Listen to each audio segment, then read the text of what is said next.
আপনারা অনেকে বলেছেন আপনার হিরো আলমকে বাংলাদেশের স্বরাষ্ট্রমন্ত্রী 7 দিনের জন্য করা হয়, মানে ফাটাকেষ্ট বলেন, ফাটাকেষ্ট শুনেন, ফাটাকেষ্ট হিরো আলম ফাটাকেষ্ট দেনামাদুল আপনারা দেখে থাকেন, ফাটাকেষ্ট লাগান আমি করে দেখাবো। কারণ 7 দিনের জন্য আমাকে ক্ষমতা দিলে বাংলাদেশে যত সন্ত্রাসী আছে জেলখানা যাদেরকে মৃত্যুদণ্ড দেওয়া হয়েছে তাদেরকে সবাইকে কম 24 ঘন্টা তাদেরকে ফাঁসিতে লটকাবে। আগে যারা যারা সন্ত্রাসী বাংলাদেশে আইনে মৃত্যুদণ্ড মনে করে ঘোষণা করছে আদালতকে, তাদেরকে জেলখানে কেন ব্যবস্থাকে খাওয়ানো হতেছে, তাদেরকে মৃত্যুদণ্ড পর্যন্ত 7 দিনের মধ্যে ফাঁসি দেওয়ার আগে নির্দেশ দেবো। সকলের আগে 1 নম্বর কর্তব্য, যে সমস্ত সন্ত্রাসী প্রকাশে খুন করেছে এবং করেন তারা ধর্ষক আছে তাদেরকে সবাইকে 7 দিনের মধ্যে নয় 24 ঘন্টার মধ্যে তাদেরকে মৃত্যুদণ্ড প্রদান করে স্বরাষ্ট্রমন্ত্রীর প্রথম পদক্ষেপ এটা আমার থাকবে। 1 নম্বর।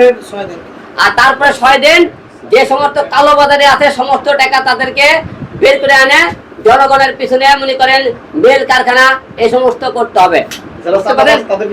যারা সমস্ত চাঁদাবাজকে মনে করেন এমন একটা শিক্ষা দিতে হবে, একটা চাঁদাবাজের শিক্ষা থেকে বাংলাদেশের সমস্ত বাংলাদেশের মতো চাঁদাবাজ আছে তাদের শিক্ষা হয়ে চাঁদাবাজ করা যাবে না। এইরকম আমরা 7 দিনে 7টা পদক্ষেপ নিয়ে বাংলাদেশকে গুছিয়ে আনতে হবে। এই যে সমস্ত মনে করেন আমাদের এমপি মন্ত্রী আছে কোনো মামা খালুর কোনো সুপারিশ চাই করবে তার চাকরি থাকবে না। যারা ঘুষ কাটায় ঘুষখোর ধরা পড়লে তাকে বাংলাদেশ থেকে মনে করেন একবারে উপর থেকে রিক্সা বানিয়ে দেওয়া হবে, তার সবকিছু কিনে নেয়। এরকমকে তাদেরকে এমপি মন্ত্রীদের যদি আপনারা ধোলাই করতে না পারেন এই বাংলাদেশ ঠিক করতে পারবেন।